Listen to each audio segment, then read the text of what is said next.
Alright, I've run out of patience. It's new film YouTuber time. Hey everyone. Tom Holland is my Spider-Man. Spider-Man Far From Home is a beautiful story about a boy struggling with social issues in high school trying to get a girl while he struggles with his responsibility. Screw this essay crap, Spider-Man Far From Home is just freaking amazing, 100 times better than Homecoming, and honestly one of my favorite MCU films. I was never a huge fan of Jon Watts because of Homecoming, but man does he bring up his game big time for this one. Far From Home is a grounded story within the MCU about Peter Parker accepting his role as a superhero.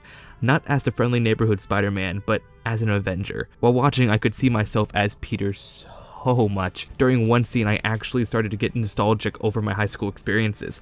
I was that one kid making plans on how to talk to a girl and confess my feelings with my friends during class or lunch and trying to be not socially awkward, yet failing altogether. I see myself as Peter and it makes me happy that I can finally connect to one. I still love the classic Tobey films, but I don't connect to those. I don't connect to a group of high schoolers in their mid-20s that have a high school teacher the same age as them. I acknowledge those are better Spider-Man films, but something about Far From Home just makes me love it even more. It's like with Star Wars.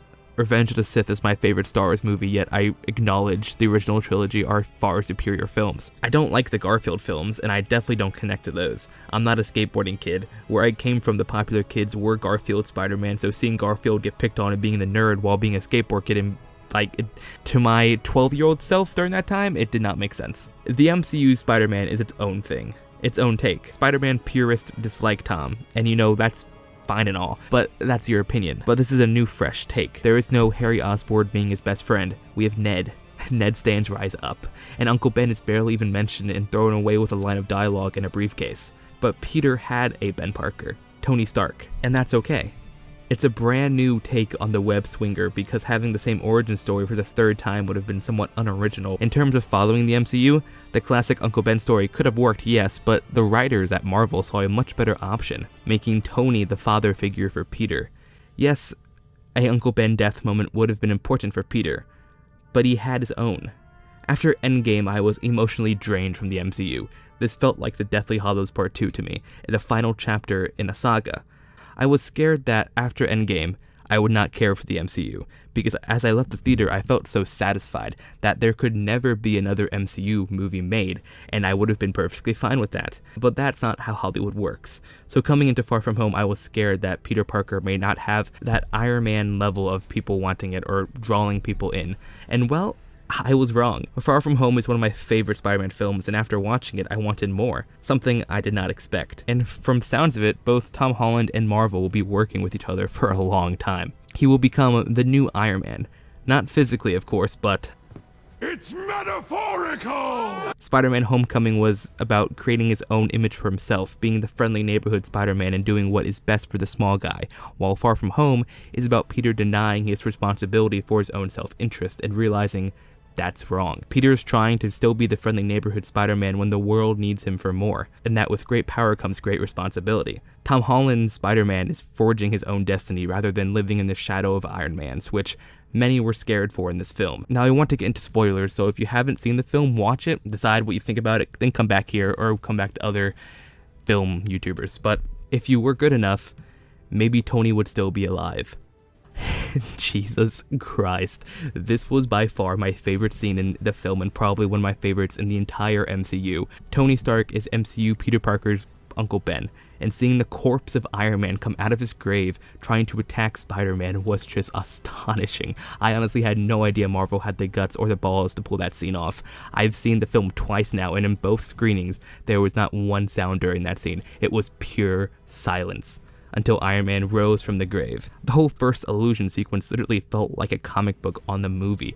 If you don't like this portrayal of Spider-Man, that's fine, but you have to admit, this scene was breathtaking, and the directing of the sequence is just amazing, something I was not expecting from Jon Watts. Cool transitions from one action set piece to another, like when Mysterio yelled, "You need to wake up," and then boom, cutting to Peter falling onto a car back into the real world. Man, that whole 5-minute sequence just felt beautiful, and probably one of the best fight sequences of any Spider-Man movie. The comedy was also top-notch. Usually, I'm a big critic of MCU comedy. I don't like how they use comedy to dilute important parts of a story story. Films like Ant-Man and the Wasp and Thor Ragnarok suffer from this, but Ragnarok is on a whole nother level in terms of writing and directing, so I give that one kind of a pass.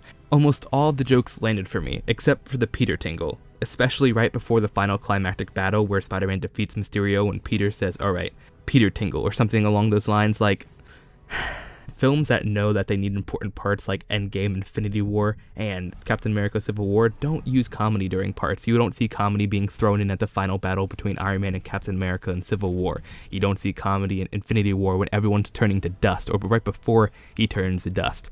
So the Russo brothers do know when and when not to use comedy, and I feel like Jon Watts took a little bit lessons from that by not using comedy during important parts, but at the same time, he dabbled in that area a little bit. In my opinion, it would have been great a moment to say Spider-Sense instead of Peter Tingle, but hey, at least some people enjoyed that and laughed at it, in my theater at least. MJ was also so much better. In Homecoming, she was almost too edgy, or just flat out was annoying. While in Far From Home, Zendaya played the awkward high schooler so much better. Especially with her new show Euphoria coming out, it's like a complete night and day in terms of a high school experience. Like, oh my god, if you've seen Euphoria, you know, but surprisingly, Zendaya's acting range is a lot. After watching Euphoria and coming to Far From Home, it's nice to see Zendaya play a more comedic role. #Bo. Usually in high school films like these, I don't feel like the love story is worth it, or if the protagonist earns it. But in Far From Home, I found myself extremely happy for once when MJ kissed Peter. Someone in my first showing screamed yes and the whole theater burst into laughter. Usually in film, the first 10 minutes are used to tell what this story is about. Set up the main themes, the protagonist arcs, and in Far From Home we get all of Peter's goals. 1. Peter wants to have fun on his vacation, try not to be Spider-Man for a week, and confess how he feels to MJ. To be a normal high schooler, set aside his responsibilities for his own self-interest. And 2, live up to Tony's legacy. Before walking in, I was afraid Far From Home would be too much of living in Stark's shadow, but it's so much more than that. Peter running away from being questioned whether he will fill Tony's shoes, seeing Tony's face literally everywhere, from the back of the wall at his school, from drawings, from digital marking boards at the airport, paintings on the side of a wall in Prague, just everywhere. And the best thing I think was Happy straight up telling Peter he would never be Iron Man, because he's right. Even in Homecoming, it's not about becoming the next Iron Man. Stark wanted Peter to do better than him, and as Tom Holland does how many ever more Spider-Man movies, or as long as Sony continues their contract, we will watch Peter Parker form his own legacy and grow with great power and responsibility. One final thing regarding Far From Home. I feel like the people who dislike this film are those Raimi purist or comic book lovers of Spider-Man, which is fine. Watching this, I only had the MCU Spider-Man in mind, not connecting it to the comics or other iterations of the character in film. Just Tom Holland's Spider-Man, and it was perfect. The only downside from Far From Home to me was some pacing in the first act, but it rewards you with the second and third act. The second act ending with the illusion sequence and Peter getting hit by a train is probably one of the best scenes in the MCU.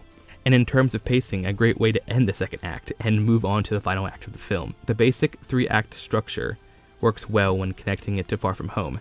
Act 1 ends with Hydro Man being defeated, second act starts with Nick Fury meeting Spider-Man, Act 2 first plot point ends with defeating Magma Man, and Act 2 second plot point ends when Peter Parker is defeated, with Act 3 beginning with Peter in the Netherlands. The 3-act structure isn't used all the time in film, and is kind of a cheap, unoriginal way of story structure, but if it's written correctly and done well, then the 3-act structure can thrive. Spider-Man Far From Home is so far, I think, the best Peter Parker story for the MCU. I don't think it's better than Into the Spider-Verse, and I haven't watched Spider-Man 2 in forever to say my definitive list, but if I would have to make one in terms of memory, it would be this. Far From Home is not only an amazing Spider-Man film, but an amazing Peter Parker film, learning to accept his role as an Avenger in the MCU, and I, for one, cannot wait to see what happens next. Also, J. Jonah Jameson being a parody of Alex Jones gives me life. So yeah, Far From Home gets a 9 out of 10. Pretty great. Pretty great.